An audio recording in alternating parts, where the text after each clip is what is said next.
हाल ही में तुर्की और सीरिया में आए भूकंप ने भारी तबाही मचाई। हजारों लोगों की जान चली गई, लाखों लोग बेघर हो गए। अब भारत में भी ऐसे ही भूकंप का खतरा मंडरा रहा है। इस बीच सवाल उठने लगे हैं कि क्या भारत पर भी भूकंप का खतरा मंडरा रहा है? क्या तुर्की के बाद भारत में भी आ सकता है विनाशकारी भूकंप? एक वैज्ञानिक ने चेतावनी दी है, जिसके बाद ये सवाल और चिंता गहरा गई है। वैज्ञानिक ने चेतावनी देते हुए कहा, भारत में जल्द आ सकता है भूकंप। वैज्ञानिक का दावा है, हिमालय क्षेत्र में कभी भी आ सकता है बड़ा भूकंप और जब भी आएगा भारी तबाही होगी।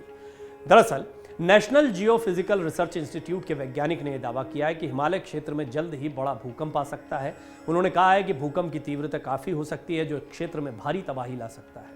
हालांकि उन्होंने यह भी कहा कि संरचनाओं को मजबूत करके जान माल के नुकसान को कम किया जा सकता है।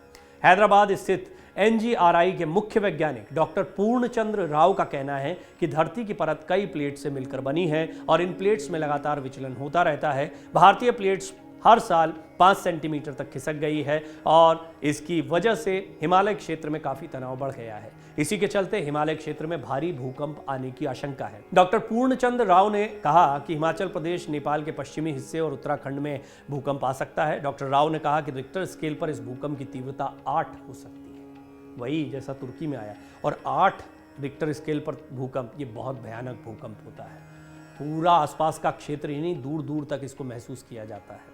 और अगर ये हिमालय रीजन में आता है तो आप अंदाज़ा लगाइए, बड़ी बिल्डिंगों वाले कई शहर इसकी चपेट में आ सकते हैं। डॉक्टर राव ने कहा कि तुर्की में आए भूकंप में इतनी भारी संख्या में लोगों की मौत की वजह औसत निर्माण रहा।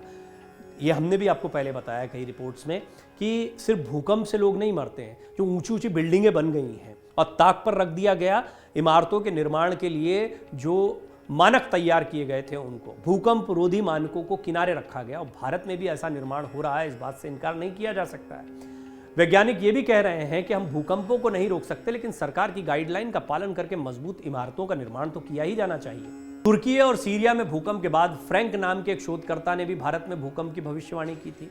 तो भारतीय वैज्ञानिक जो कह रहे हैं वो अपनी रिसर्च के आधार पर कह रहे हैं और इसको गंभीरता से लिया जा रहा है, लेकिन कुछ भविष्यवाणियां भी हुई हैं और भारत, अफगानिस्तान, पाकिस्तान क्षेत्र को लेकर की है। दरअसल 4 फरवरी 2023 को नीदरलैंड्स स्थित सौर प्रणाली ज्यामिति सर्वेक्षण यानी SSGS के लिए काम करने वाले डच शोधकर्ता फ्रैंक होगरबीट्स ने एक ट्वीट किया था, जिसमें उन्होंने लिखा था, आज नहीं तो कल जल्द ही तुर्की, जॉर्डन, सीरिया और लेबनान क्षेत्र में 7.5 तीव्रता का भूकंप आएगा। इससे ठीक 2 दिन बाद 6 फरवरी को सुबह 4 बजे तुर्की, सीरिया में 7.8 तीव्रता का शक्तिशाली भूकंप आ गया। इस भूकंप से करीब 45,000 लोगों की मौत हो गई। तुर्की और सीरिया के कुछ हिस्सों में बड़े पैमाने पर भूकंप आने की भविष्यवाणी करने वाले रिसर्चर फ्रैंक होगरबीट्स ने अब भारत को लेकर भी ऐसा ही दावा किया है। होगरबीट्स के मुताबिक अगला भूकंप अफगानिस्तान से शुरू होगा और पाकिस्तान, भारत को पार करने के बाद हिंद महासागर में समाप्त होगा।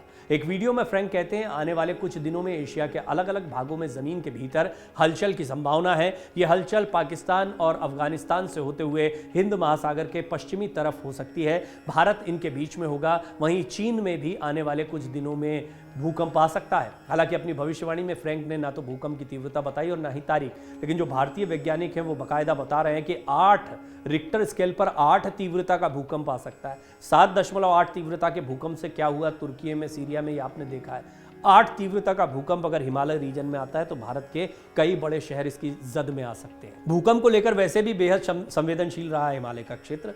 ये भी हम आपको थोड़ा सा जानकारी इस रिपोर्ट में दे दें।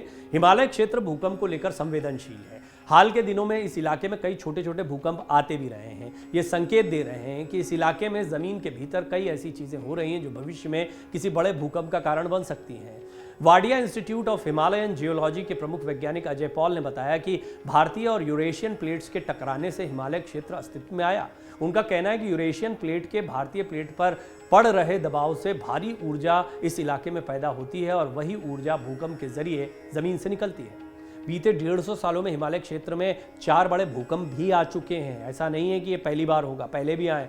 बीते दिनों वाडिया इंस्टीट्यूट की रिसर्च में ही खुलासा हुआ था कि हिमालय क्षेत्र के सबसे बड़े ग्लेशियर में से एक गंगोत्री ग्लेशियर में बीते 87 सालों में 1.7 किलोमीटर तक ये खिसक गया है। हिमालय क्षेत्र के अन्य ग्लेशियर में भी ऐसा ही कुछ हो रहा है। इसके अलावा जोशीमठ में जो भूधसाव हुआ है वो भी एक बड़े खतरे की तरफ इशारा कर रहा है। बीते 150 साल में हिमालय क्षेत्र में 4 बड़े भूकंप आए हैं। इनमें साल 1897 में शिलांग का भूकंप, 1905 में कांगड़ा का भूकंप, 1934 में बिहार नेपाल का भूकंप, 1950 में असम का भूकंप, इनके अलावा साल 1991 में उत्तरकाशी, 1999 में चमोली और 2015 में नेपाल में भी बड़ा भूकंप आया था।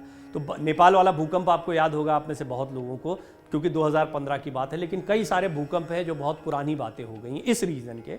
ऐसे तो पुराने आपको लातूर का और भुज का, इस तरह के हमने कई त्रासदियाँ भी देखी हैं। ये पुरानी बातें हो गई, आप में से कई लोगों को शायद इनकी जानकारी ना हो, लेकिन आप जब इंटरनेट पर जाएंगे, और नई पीढ़ी के कई बच्चों को भी इसकी जानकारी नहीं होती है। लेकिन ये जो रीजन रहा, ये कितना सेंसिटिव रहा है, ये हाल के कुछ आपको घटनाक्रम बताते हैं। और इस तरह का भूकंप अब आ सकता है, क्योंकि एक के बाद एक भविष्यवाणियां हो रही हैं। होगर बीट्स की भविष्यवाणी तो इसलिए दिलचस्प है क्योंकि उन्होंने तुर्की और सीरिया में आने वाले भूकंप की एग्जैक्ट तीव्रता को भी 2 दिन पहले बता दिया था, तो उनकी बात को गंभीरता से लिया जा रहा है। उन्होंने अगली भविष्यवाणी अफगानिस्तान, पाकिस्तान, भारत के लिए की है।